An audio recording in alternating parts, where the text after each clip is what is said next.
At this level of football, where most recruits you're getting are pretty well accomplished and everything, how hard is it to keep experienced backup quarterbacks on a roster without having them go transfer somewhere else, like maybe Travis and Terry did? That's a great question. I think you got to ask the people who transfer. As a coach, you just try to develop and try to create an environment where it's competitive.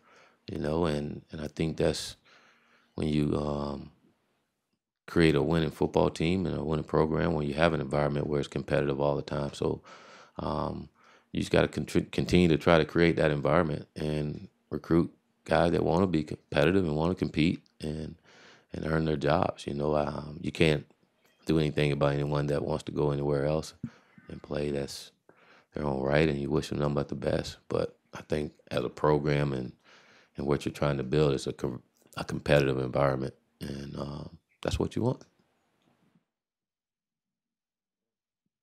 Andrew? With all the freshmen you've played this year, 6 at one time on defense on Saturday, 13 overall. Have you been, as a head coach, have you ever coached a team that's relied this much on this many true freshmen? Probably not as many, but everywhere I've been, we've played a lot of freshmen in there, and they got better. There's no better experience than game experience.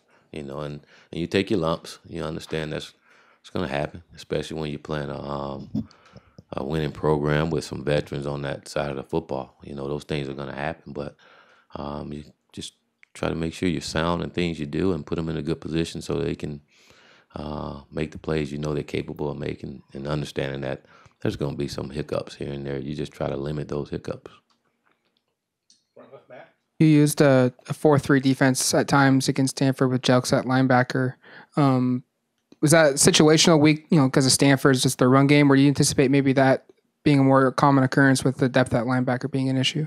No, I think there's more of the Stanford week. As we know, Stanford is different than most teams that we face. So it was more of game plan for Stanford than anything. And I thought Jelks did a good job of adjusting too, playing a position he hadn't played, and again making the plays that he was making was pretty impressive.